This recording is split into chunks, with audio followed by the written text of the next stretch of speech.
Mheshimiwa Makamu Mwenyekiti wa CCM Taifa, Mwenyekiti wa Chama cha Mapinduzi mkoa, pamoja na viongozi wote tuliohudhuria katika hafla fupi, itifaki izingatiwe.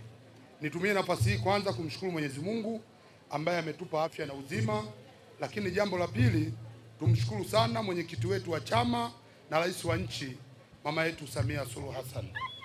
Mheshimiwa Makamu Mwenyekiti, kama nilivyotambulishwa, naitwa Ramadhani Kashabani Kapela, mstahiki wa manispaa ya Tabora. Kwa kuzingatia historia na unyeti wa eneo hili na kwa mahusiano mazuri kati ya chama na serikali na mkuu wetu wa mkoa na mwenyekiti wetu wa chama wilaya na mkoa, baada ya kuja na hili wazo na kuona historia inatuonyesha bila eneo hili nchi yetu isingepata uhuru, nitumie nafasi hii kuwashukuru sana madiwani wa manispaa ya Tabora kwa kuungana wote na kukubali kulikabidhi ili eneo kwa chama ambao lina square mita 9,300. Ni eneo kubwa sana. Kwa hiyo makamu mwenyekiti, bila kupoteza muda, kama kuna kipindi Tabora manispaa imepata makada, ni kipindi hichi ambao madiwani hawa wanakwenda kumalizia muda wao.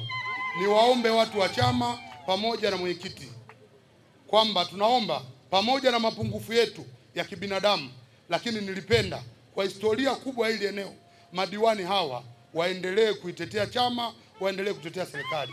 Baada ya kusema hivyo, nakushukuru sana. Kidumu Chama cha Mapinduzi. Lazima zifanyike Tabora. Maamuzi ya kufanya kura tatu yalifanyika hapa Tabora, na baada ya kikao kile mwenyekiti alichukua hatua za kuja hapa kufanya mkutano wa hadhara na kuwafahamisha wananchi wa Tanzania au wakati ule Tanganyika kwamba sisi tumekubali kupiga kura tatu, na tungekataa kupiga kura tatu basi hatima ya uhuru wetu ilikuwa iko hatarini. Kwa hiyo hapa ni mahala patakatifu kwetu, ni mahala ambapo palipozaa uhuru wa Tanganyika. Bila kuwa na kukubali kupiga kura tatu tungebabaishwa kupata uhuru. Kwa hiyo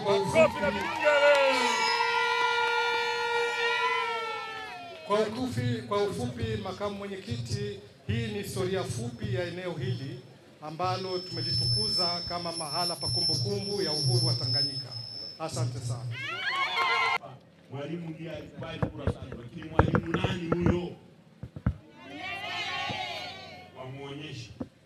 Waonyeshe kabisa hapa ndiye alizaliwa, akaja mwaka wote na umri huu akafanya kazi hapa, alisoma Tabora School. Waonyeshe alikuwa anavaa kaptura, wachore. Baada ya maelezo hayo, asanteni sana kwa mapokezi. Shukrani.